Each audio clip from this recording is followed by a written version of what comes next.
ብልጽግና ምረጡኝ ብሎ ወደ ህዝብ ሲቀርብ በብዙ ፈተና ውስጥ እያለፈ ኢትዮጵያን ከተስፋ ብርሃን ወደሚጨበጥ ብርሃን እየመራት መሆኑን በገበታ ለሸገር፣ ገበታ ለሀገር፣ ገበታ ለትውልድ ስንዴን ከውጭ ማስገባትን ያስቀረ የስንዴ ልማት፣ የአባይ ግድብን ማጠናቀቅ፣ ታላቁ የአባይ ድልድይ ግንባታ፣ በባህር ዳር ትምህርት ለትውልድ የሌማት ትሩፋት፣ በመላ የኢትዮጵያን ከተሞች የኮሪደር ልማት፣ ሜካናይዜሽን፣ የመስኖ ግድቦች፣ የኢንቨስትመንት ማስፋፋት፣ የማዳበሪያና ጋዝ ፋብሪካዎች፣ የአስፋልት ፕሮጀክቶች ግንባታ፣ ዲጂታል ኢትዮጵያና ሌሎች ዘርፈ ብዙ የህዝብ ጥያቄዎችን ፈጽሞ ነገን በስፋት አቅዶ ለዚህ ምቹ መደላድል የሚሆን ብርቅዬ የህዝብ ልጆችን በእጩነት በማቅረብም ጭምር ነው።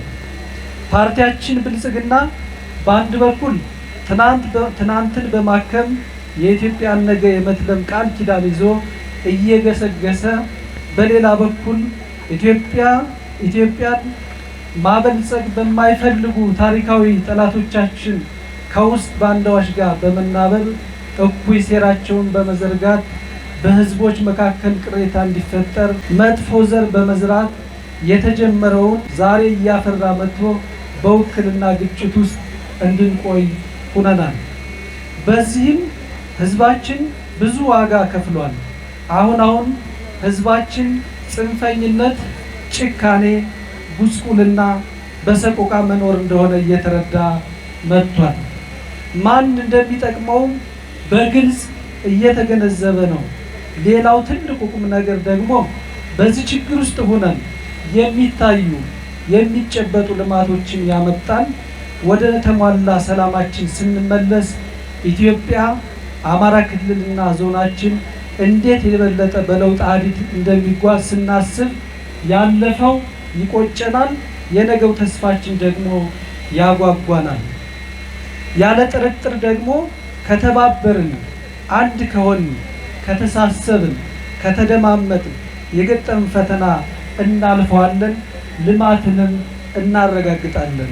የከተማችን የአስፋልት መንገድ፣ የአዳሪ ትምህርት ቤት ግንባታ፣ ሞዴል ትምህርት ቤት ግንባታ፣ ጅምር የሆስፒታላችን፣ በዞናችን የተጀመሩ 8 የአስፋልት መንገዶች፣ የቡሬ ሳብስቴሽንን እናጠናቅቃለን።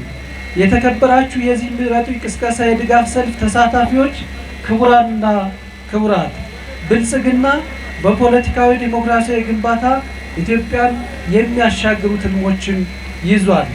ልዩነቶችን ከጠመንጃ ፈሙስ ወደ ምክክር፣ የሽግግር ፍትህ፣ በነጠላ እውነቶች ከመጨቃጨቅ ይልቅ የጋራ በሚያደርጉ ትርክቶች ላይ መመስረትን ዓላማው ያደረገ የሀገራችን ጸጋዎችና ኢኮኖሚ ከዕዳ ወደ ምንዳ በማሻገር የህዝባችንን ተጠቃሚነት ሊያረጋግጡ የሚችሉ ትልሞችን የያዘ በትምህርት፣ በጤናና በሀገራዊ አቅም መደጋገፍ የበለጸገች ኢትዮጵያን እውን እንድትሆን ሌት ከቀን የሚሰራ ብልጽግና በሁለቱ ውሃዎች አባይና ቀይ ባህር ላይ ዋስትናዋን ያስጠበቀች በዓለም መድረክ የተከበረች ኢትዮጵያን ይገነባል።